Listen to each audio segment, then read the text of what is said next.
And we will get underway. So welcome everybody again.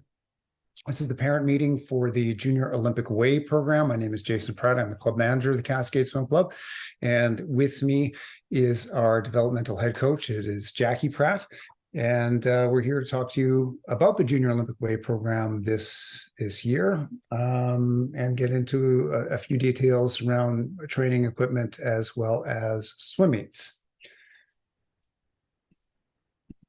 So our agenda for tonight, again, introductions, we've done that. We will just remind you about the contacts for the club.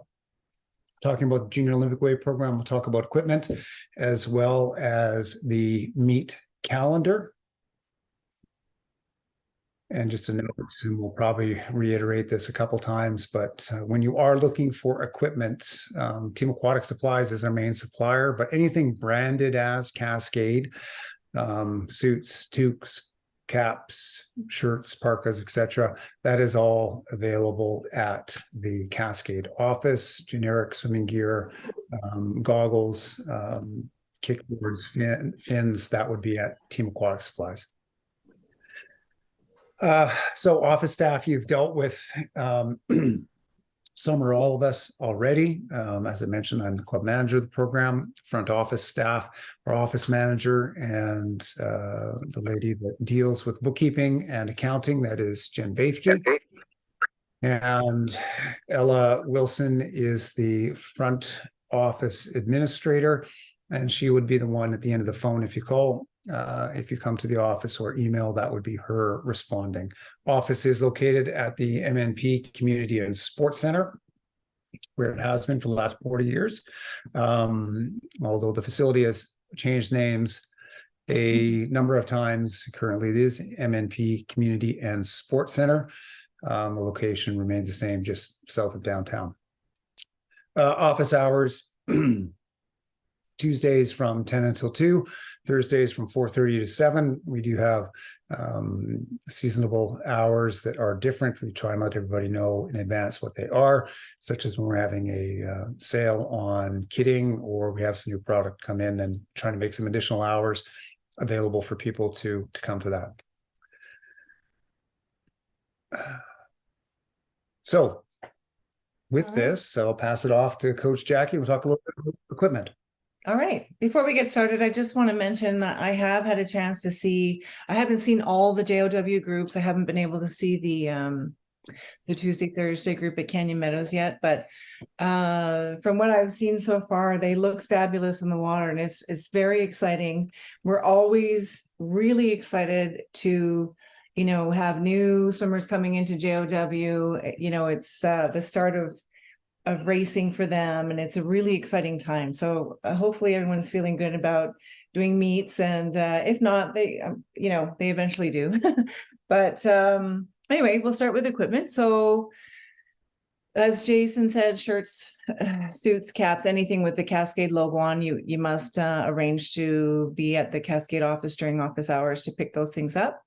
All of the swimmers are required to have a Cascade suit and a cap at the swim meets. They will get a t-shirt from their coach when they attend their first swim meet. So that's when they get their Cascade t-shirt. But anything else, like if you want to do tracksuits and extra stuff, that's all at the Cascade office.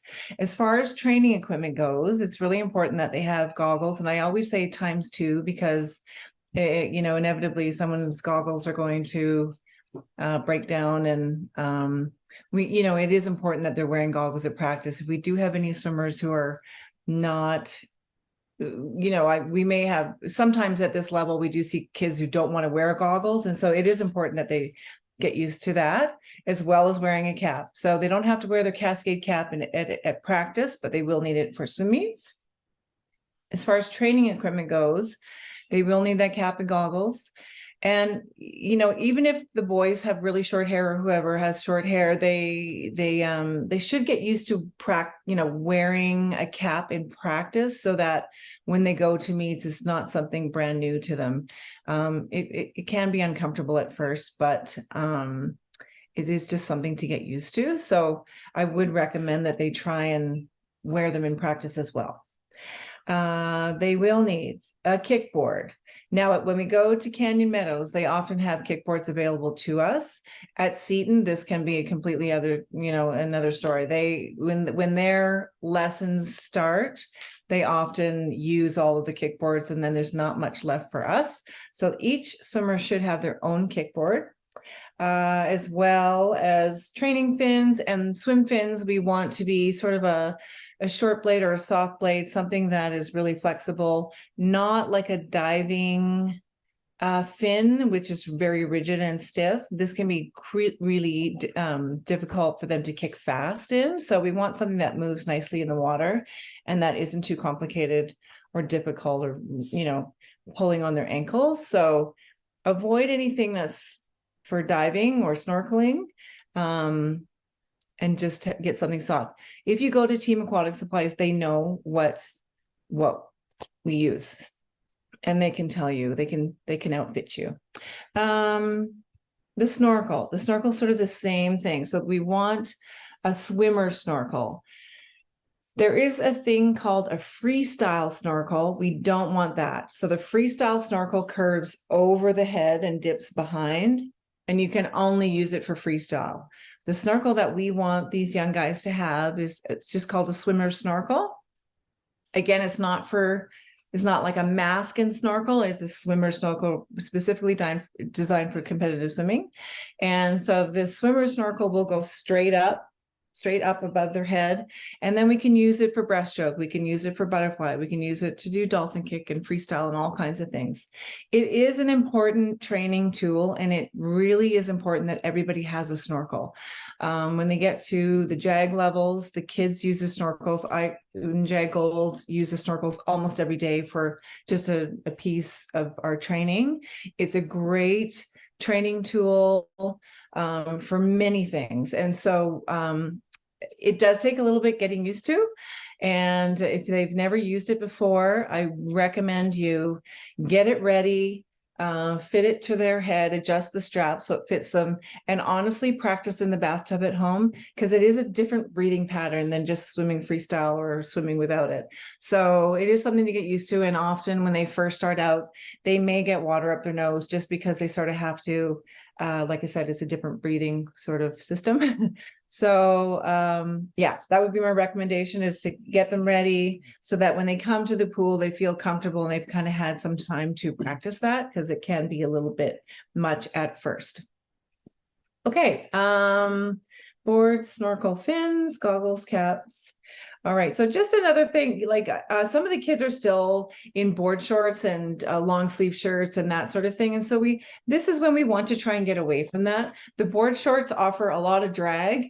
And I think that when the kids move away from that and go into an actual, training suit, it's way more comfortable. It's a lot less drag, and they just feel it's a lot less work for them in the water. So we want to move away from those, and please make sure they're coming to practice, in proper swimming attire. Okay. So do we want to do this one first, or? Yeah. So next, we'll just talk a little bit about the calendar of swim meets we have coming up over the next number of months, for the entire season, really. Yeah, it's all and is also as well as swim meets, there's just a few dates on here, special events, holidays, or breaks throughout the season. Yeah, so I've just sort of in bold listed the swim meets month to month, and we typically have one per month. Sometimes it's two per month, but I'll just kind of quickly go through them, and just so you know what's coming. This is going all the way to June, and because we are full season, we do 2 report card sessions, one the end of January, and then they'll get another report card at the end of June. So there's lots of skills that they learn in JOW. A lot of skills. And maybe some of you are swimmers yourself. I know one of you was for sure, but just, it's important that you understand swimming is very complex. There's lots to learn. It's very technical. And just a word of advice is to just be patient. Like sometimes you may watch practice and think this doesn't look like much, but I promise you they are working hard and they are making progress. They're working hard and they're doing well. So here we go. Here's our swim meet. So our first swim meet will be October 21st, and that's the Halloween Howler. That's our meet. We host that one. So that's October 21st at Seton. And then we're going to do at November 3rd. This is a Friday. This will happen twice this year. So Cascade hosts with alongside their big meet for, the higher level swimmers. We have a little what we call mini pro. So the mini pro for this one happens on Friday. And so it's Friday afternoon, evening. I think warm up is probably 3:00. Yeah. So hopefully typically the kids have early dismissal on Fridays and it's not a problem to get there. But, those meets are just, our meets are typically, 3 to 4 hour sessions at this level, just so you have an idea of how long it's going to be. So the mini pro, at this level, the kids will probably swim 50 free and maybe 50 back, whatever the coaches kind of indicate to me they're ready for, and that's kind of how we'll start. We'll start with 25s and 50s. And then as they get more experience and get more confidence, we kind of add more events. When they're ready to swim breaststroke, we'll put them in a breaststroke event. The emphasis is on success here. And we don't want the kids to be overwhelmed with, there's a lot going on at these swim meets. Anyway, I'll continue down the calendar and then I'll get back to that stuff. But November 18th, we have the Wacky T-shirt, and that's at the University of Calgary pool. December 9th, now this is important. So the Sandy Ferris Age Group Challenge is a 3-day meet. It's the 8th, 9th, and 10th at MNP. And that's our meet. We host that one. The Junior Olympic wave swimmers will only swim on the Saturday of that meet. So they won't swim Friday or Sunday. And you'll always get more information about this as we go, don't worry. But on that day, they're only going to be slotted to swim one day. I also have tentative on the calendar December 16th or 17th. It's not the 16th and 17th. It's one or the other, only because this meet is, we're still waiting for more information on this one. And this is a Canmore fundamentals meet at Elevation Place in Canmore. And this is a really fun meet. And typically it has been in November, but this year it looks like it might be in December. Again, we're waiting to find out. So this is for us. I mean, ideally November was better, but if it is just, we will give you more information as we go here, because we're not 100% sure on the details around this meet. But it is a lot of fun. It's a really fun place to go. Many of our families will stay over the night before if you wish, and drive out to the beautiful Canmore and make a weekend of it. Some of our families do that, but again, it's just a really fun event. So I'll keep you posted on that one. Then we have Christmas break and we're back January 8th after the winter break. And then we don't have a meet in January, but we do have Crazy Hat at Foothills Pool February 10th. So all of these fundamentals meets have themes like the Halloween Howler, Wacky T-shirt, Crazy Hat. And so the kids are all encouraged to arrive at the pool with their crazy hat on and their wild hair, wild T-shirt, pajama day, whatever it is. So certainly stick with the theme. And if the kids are feeling up to it, they can come in their attire. So February 10th, Crazy Hat Fundamentals at Foothills Pool. And this is a ways away, but Foothills Pool, as far as I know, there is no diving at that pool. So the kids who have raced at this meet before, they jump in the water and they go from a push. They have their feet on the wall and they just start that way. So that's a little bit different from what you'll see at the other meets. March 15th, we have Wild Hair Fundamentals. That's also a Friday evening, and that's at Seton. And then Pajama Day, April 27th, and that's at Killarney Pool. And then May 25th and 26th, they finally have a 2-day meet. And that's our meet, and that's a spring fundamentals meet at Seton. May 30th will be their final competition, and that's again another mini pro. So you will see on the website information for the big meet, but we're looking for just the 1 day. And in this case, it's a Thursday evening at MNP. And again, typically we start 3 or 4 o'clock. So hopefully it doesn't interfere with school and people can manage to get themselves there. And maybe by May 30th, they'll be swimming.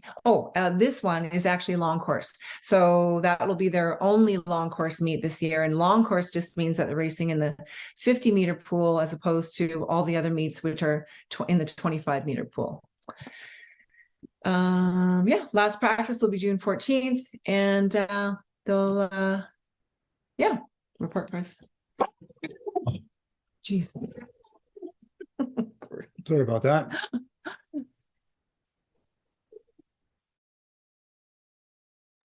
One quick second here while we calm the barking dog.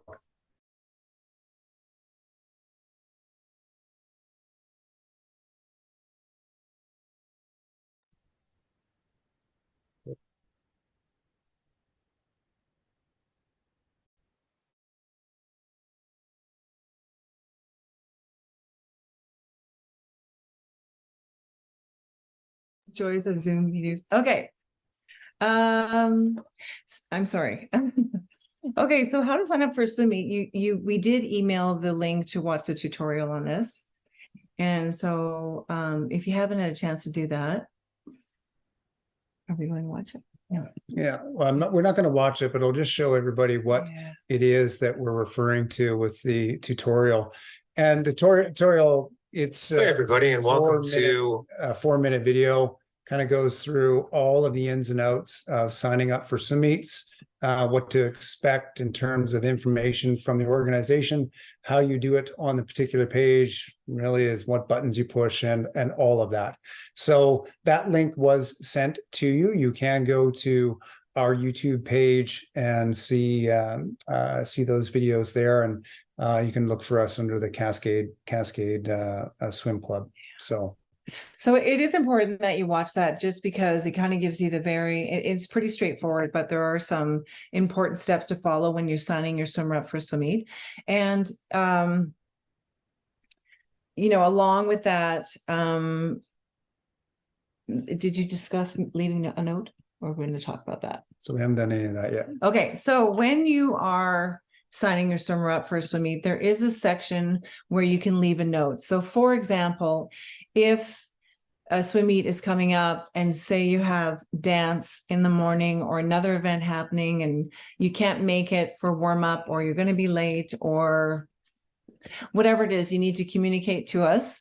There is a section, and you'll see it in the tutorial, where you can leave a note for your coaches. So when we're doing the entries for your swimmer, we know to, put you in an event that's maybe later, or we can communicate that way. Or in the case where it might be a 2-day meet, maybe you can come Saturday, but not Sunday. Just leave me that information and we can adjust things that way. You can also always email me with any questions that you might have or surrounding the swim meet. Maybe you've signed your swimmer up and you just want to confirm that they're actually in. Send me an email and I can check for you, and that's no problem until you kind of get into the groove of things.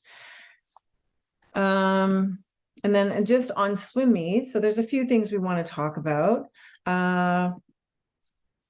You will see when you do sign your swimmer up for the meet, you will see events pop up on the screen. So you'll see whatever it is, 25 free, 50 back, 100 IM, you'll see the list of events. So it's really important that at this level, you just allow the coaches to select events for your swimmer. We have run into issues where parents have picked events and they think that's what the kids are swimming, and then I may go in and change them, and then they don't realize that that's happened. So we want to avoid confusion.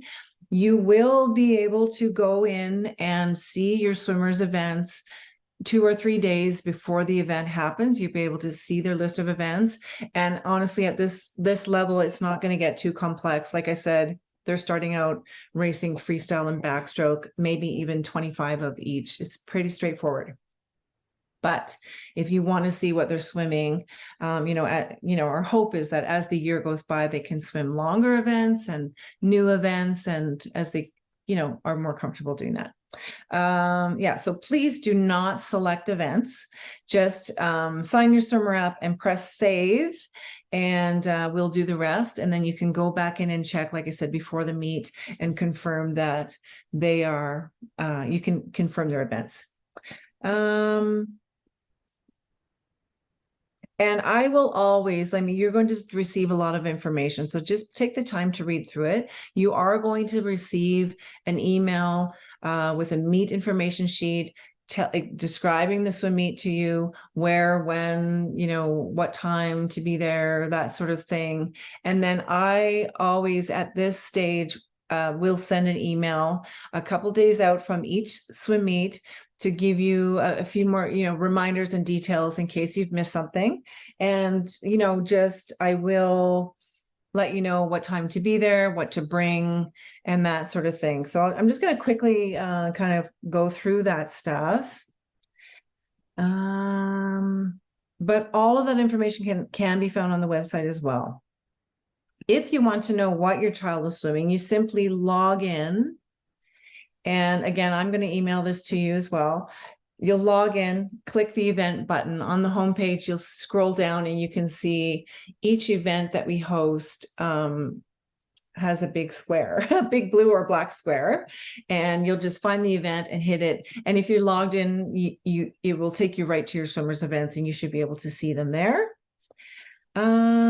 So Jason is going to send the Meet mobile app to you. This is how you sort of track your swimmer at swim meets. You can see what they're entered in, what their results are, what heat they're in, that kind of thing. So Meet mobile is a handy dandy app that you'll probably all want to have. Maybe some of you already have it, but we will send you the link to get that app and get that. So you're all set. And just this question comes up often. You will see swim meet fees listed on the meet information sheets, and the swim meet fees are just charged to your account. It's not something that you have to, you don't, when you see that, you don't have to send us money. It just gets billed to your account. Okay, what to pack for swim meet? Obviously, you need goggles, caps, Cascade suit, your Cascade t-shirt, which they're all going to get. Lots of warm clothing. The pool deck is cold, especially when they're wet and they're in and out. Sometimes at swim meets, they don't really have time to get dressed and then get undressed again. I mean, they'll always keep their suit on, but we always recommend they bring a warm hoodie and long pants, and then they can put their Cascade t-shirt over top of a hoodie, so they're identifiable as a team. But we want them to stay warm and keep their muscles warm and keep their little bodies warm in between races. But a couple extra towels, at least one extra towel that can get wet while they're on deck, in between races. A water bottle, healthy snacks. So with the snacks, just make sure you're packing snacks that are provide quick energy, little bite-sized pieces, nothing too heavy. Just something that's going to give them some immediate energy, like dried fruit or healthy granola bars. Please, no muffins. The muffins make a mess on the pool deck, and the lifeguards don't like us when that happens. So avoid the muffins, they're a mess. So anything that's going to make a mess, is try and avoid that. Something they can grab quick. You typically not going to have a lot of time to sit down and have a big lunch or anything like that. We're not usually there that long. So, just a nice little light, something they can pop in their mouth in between races is good. Lots of water. A water bottle is very important. And then I just wanted to mention, depending on, as you see by the meet schedule, we're at many different pools. We are at MMP a couple times and Seton quite a bit, but we also go to Foothills Pool, University of Calgary, Killarney Pool. So every pool kind of has their own system, their own rules. And for example, like when we go to MNP, we're typically a large group arriving at their facility. And so they request that our swimmers don't use the lockers. So this is just an example of each pool is a little bit different. And so MMP says, you know, keep your stuff in your backpack and bring your backpack out onto the pool deck. And that's everything, coat, boots, everything. But I just want you to be aware, like depending on what the meet is, I will send you that information prior to the meet happening so that you know, you have all the details. And like I said, each pool can be a little bit different, so just be ready for that. Okay, and then maybe just on that, we do, just when we get to the larger facilities like Seton and MNP, it's quite different from Canyon Meadows Pool, obviously. And so we want the kids to be as safe as possible. We will, we do encourage you to have a meeting spot in the change room. If you're, let's say we're going to MNP and you're coming down into the change room with your swimmer, please, we do have a no parents on deck rule. And so it is important that the coaches will meet the swimmers outside the change rooms, and that will kind of be where you hand them off to the coaches. Please avoid coming on pool deck. Sometimes if the kids are feeling a little antsy, a little anxious or nervous, it only makes it worse when mom and dad are with them. So, and I know it's hard. We're parents of 4 swimmers and we you know, we've been there and we understand, but we do, really strongly encourage, do not come onto the pool deck. It's really important that you kind of give us our space. And I assure you, all of our coaches were swimmers and they've all been there. They know how it feels. They know what a swim meet feels like. And they're really good at managing these things. And we will wave you down if we really need you to come down. But again, just respect our field of play and let us do our thing. And it's really important. Like this is a great opportunity for the kids to learn a little bit more independence. You know, if their goggles break, they need to be able to reach out to their coaches for help if they have questions or concerns. So that should be your direction when you bring them to the meet. If you have any questions, talk to your coach. You know, keep the conversation very light. We just want the kids to have fun. Fun is the emphasis at this level. And so we don't want anyone to feel overwhelmed, although it does happen time to time. But like I said, we can usually make our way through it and clear the tears and get them racing. So just give us that opportunity. Okay, I'm just going to back up here. And then just on that note, you know, we also request that that you don't offer coaching advice to your swimmers. And, you know, just as a scenario, as I said earlier, competitive swimming is very technical. It's very complicated. There's 4 strokes. All the turns are different. There's lots of rules and regulations, and there's, you know, specifics on how you do everything in the water. And there's a lot for them to learn. And then to bring them to a swim meet is a whole other ball game again. So, you know, when those kids that train at Canyon Meadows Pool come to Seton for their first swim meet, it's going to seem a little overwhelming. And for many of them, it'll be a win if we just get them to the right lane on time, right? So there's a lot going on down at the pool deck.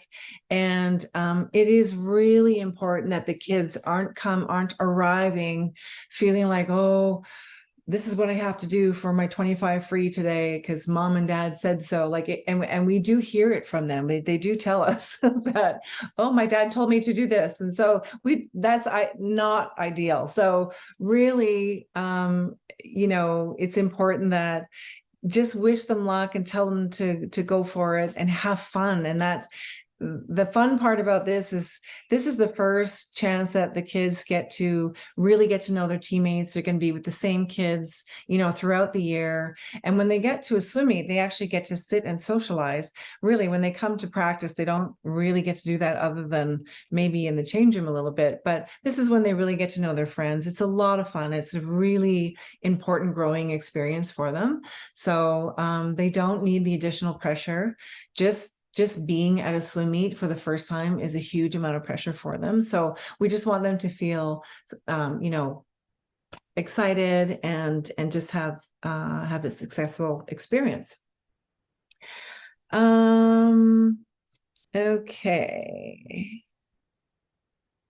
And so maybe just on that note, I'll just mention the DQs, because as I mentioned a couple of times now, swimming's very technical. So no matter how old you are, 6 or 26, the rules are the same.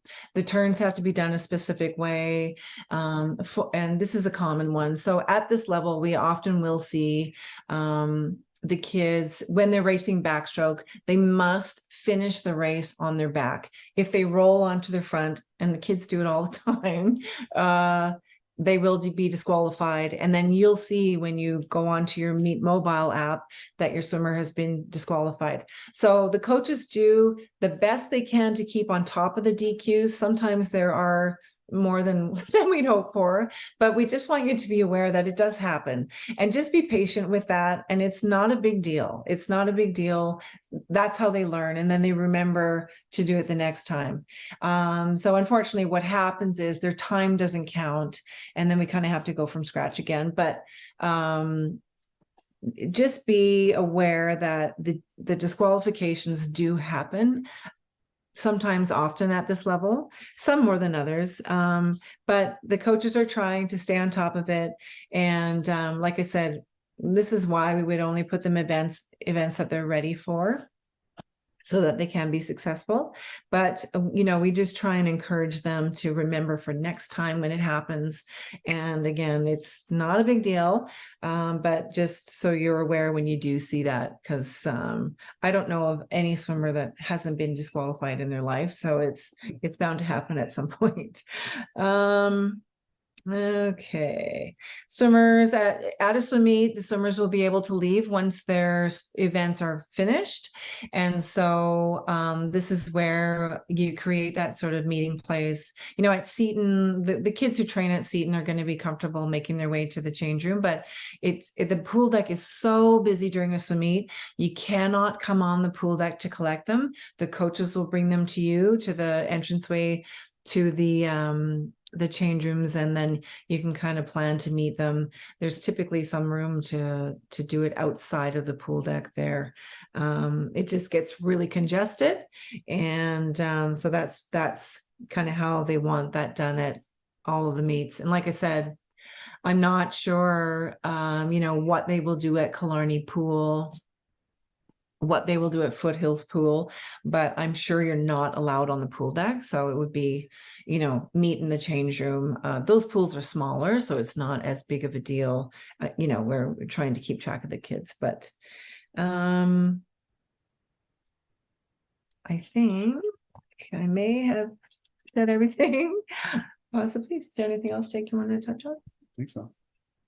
Does anybody have any questions? Oh, there's the new pass. For those of you who train at Seton, we finally got passes for the kids. So there's a question here Oh, that's a regarding good question. JOW swimmers, and it is a good question. Do they compete all together or divided into groups based on skill age? So at this level, when you go to a competition, you are competing against swimmers of like ability, in the sense that they're all fairly novice. There may be some more advanced swimmers there, but they're simply grouped either all the boys swimming against all the boys, or all the girls, or everybody together, and it's mixed. And at this level, that's more common than not, is that you see them, all the boys and girls swimming together. Whoever's swimming in 50 free, if you're a boy or a girl, you're all up and you're all going at the same time. The skill level, as we mentioned, is all approximately the same. So when we have 1 second.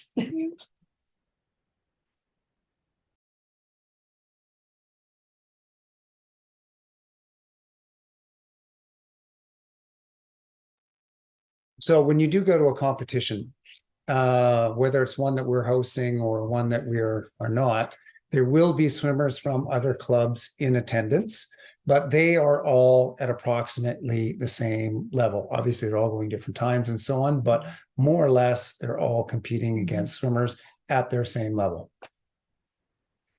Question, yes, it is a requirement to wear a Cascade swimsuit, a Cascade cap, and you will get a Cascade t-shirt given to you, but it is a requirement at swim meets that you're wearing Cascade suit, Cascade cap, and a Cascade t-shirt. Yeah, so if you can't come to the meet, so if you watch the tutorial on how to sign up for a meet, there is a accept or decline option there. And so it is important that you, if you can't make it, that you do decline and press save so we know that you're not able to come. Otherwise, and you'll likely see this in the video, is Jason will explain, it's important that we know yes or no if you're coming or not, because if you don't answer at all, then it makes us wonder, maybe you didn't get the information, or maybe something went, Yeah. you know, it's nice for us to know. Yeah, so just get in the habit of when those information sheets come to you and it's an option to say you're going or say you're not going, please say one or the other. It is very helpful for us to know, as Jackie just explained, that you got the message, but you can't go, and that's completely okay. But we would like to know one way or another. Yeah, and I just wanted to just bounce back a bit to the first question. Sorry. When the kids are starting out, so at the Halloween Howler, for example, we have a number of new swimmers coming into the club, and we even have, you know, 10-year-olds racing for the first time. And so it may be that in the first couple of meets, you will see kids who may be older than your swimmer. Perhaps not, but sometimes, because it's based on time and their entry time, until they have a few times and they've attended a few meets, and then it sort of sorts itself out. But in the beginning, they don't be alarmed if they're standing up beside someone who's bigger than them, because it does happen from time to time. We try and sort of, we're not able to put a no time in, so we have to estimate a time when they're first starting out. So that kind of happens sometimes at the very beginning. Sure. Question regarding equipment. So yeah, everything that is not branded Cascade. So Cascade branded shirts, suits, caps, t-shirts, and all of that, that is at the club office. But items such as fins or goggles or another training suit that's not Cascade, kickboards, those items, yes, you do purchase them at Team Aquatic Supplies. But you don't have to. You don't have to get them from there. No, you can get them wherever you like. You can get them wherever you like. I think that's what the question is, that you know, if you order it online from somewhere else, as long as it's the right item, it should be fine. That's correct. But I will say that there is a discount if you do purchase it from Team Aquatic Supplies. And I'm just going to show everybody here where they can get that information. So if you go to the Cascade website. Okay, so I'm just going to share this with everybody here.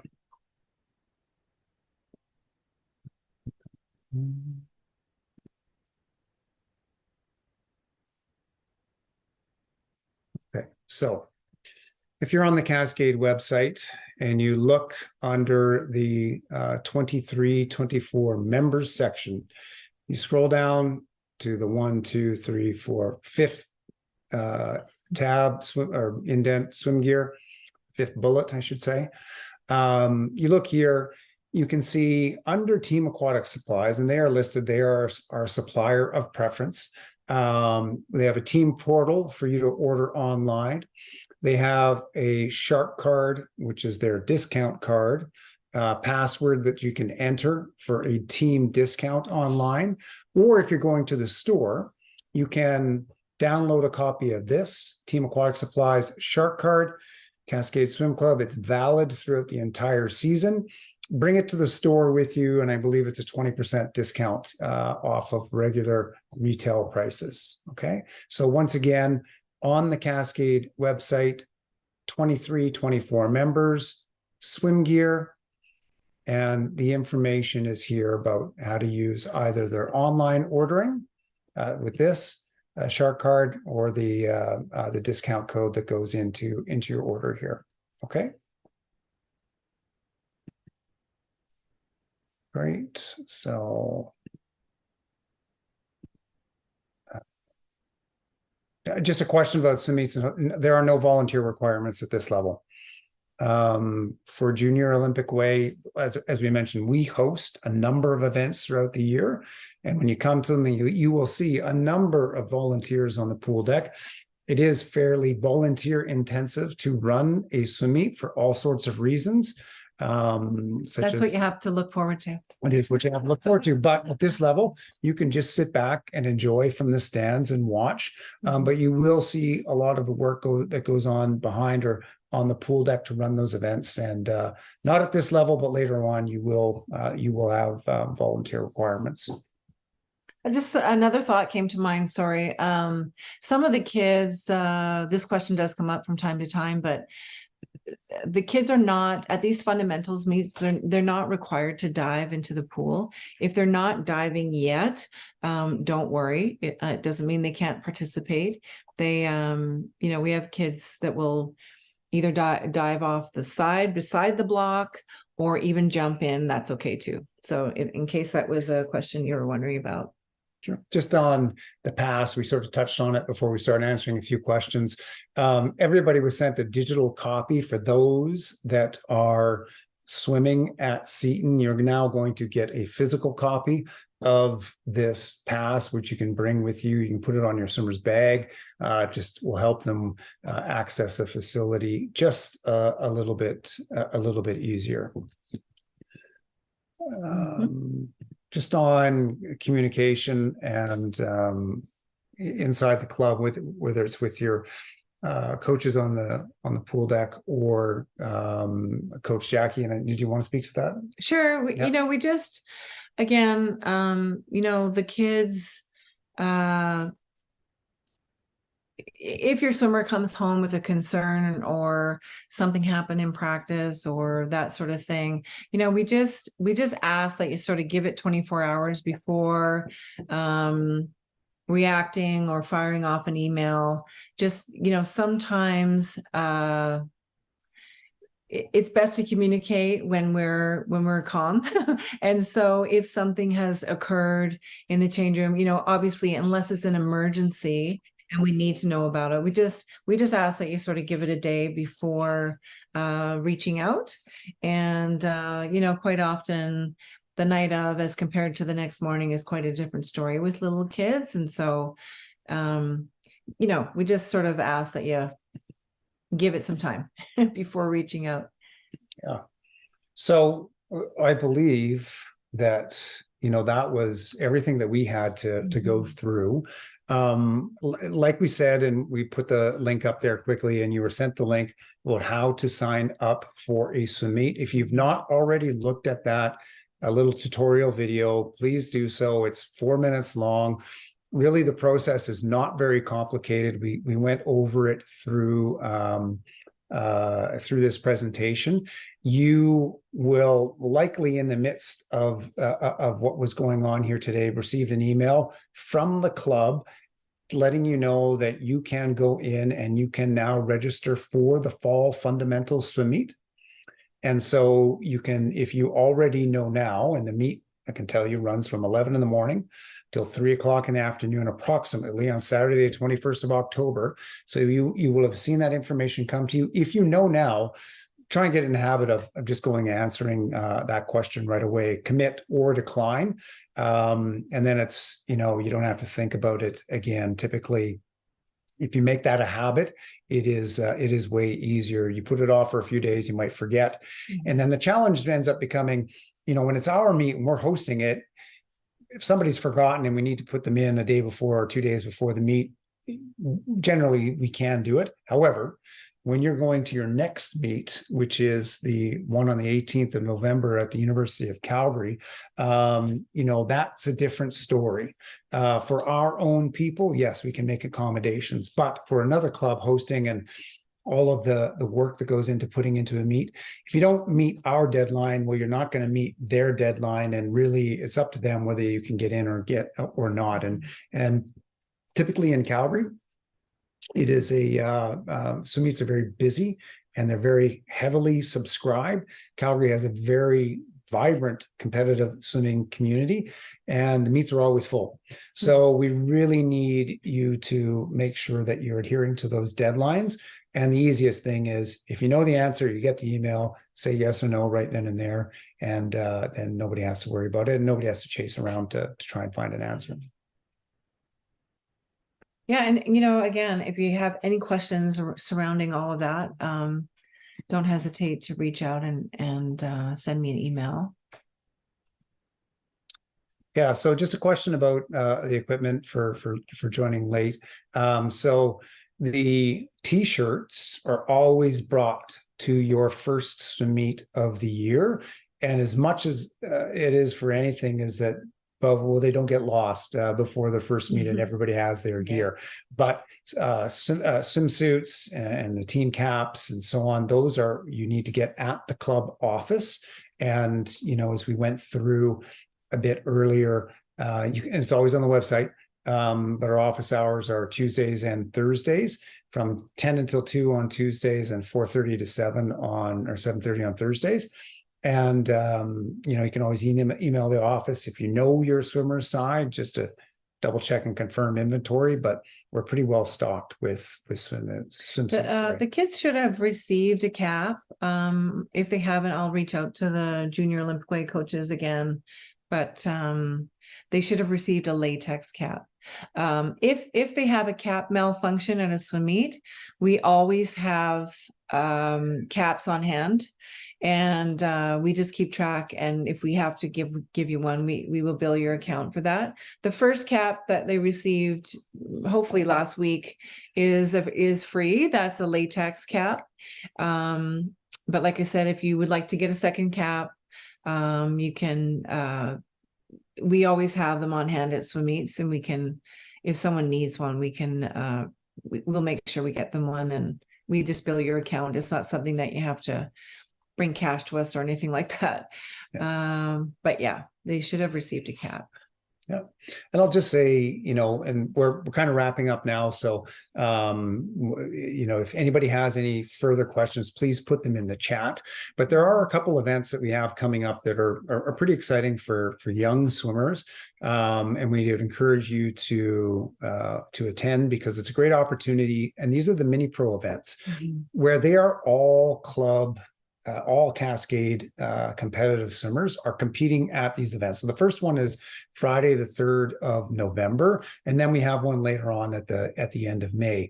And so there, you as a parent will get to see the whole gamut of Cascade competitiveness, if you will, from our youngest 5 and 6-year-olds, which some of you are, all the way up to our 27 and 28-year-olds. And that's a great experience for you to see the sort of developmental path of your kids, but also for your swimmers to look up and to see and to get interested in swimming. Cascade is very fortunate. We are one of the very few club teams that produces its own athletes. We have 3 swimmers in the club right now who competed at the Tokyo 2020 Olympic Games, and they will be at that meet in November. We have another swimmer who recently won some medals at the World Championships last summer and vying for her first Olympic team spot. So those are pretty exciting things for young kids and young kids interested in swimming. It's neat for mom and dad and grandma and grandpa to see those swimmers as well, and really for your swimmers to be able to interact and see swimmers at that level is pretty special. So when you get that information about those events, particularly those mini pros, we'd encourage you to do everything you can to have your swimmers attend. So, well, I don't see any more questions. So I guess it's, thank you very much for coming. If you want to go over something that you maybe forgot or you thought we go over quickly, we're going to post this video tomorrow. So you can go back and you can reference it. We do have lots of other helpful educational videos on our YouTube page, such as how to sign up for Summit. Please, if you've not looked at that one already, do so right away. And you can always email us at office@cascadeswimming.com. We'd be happy to answer any questions you might have. So, Yeah. Great. Well, thanks. Have a great night, everybody. Thank you, everybody. Sorry about the dogs.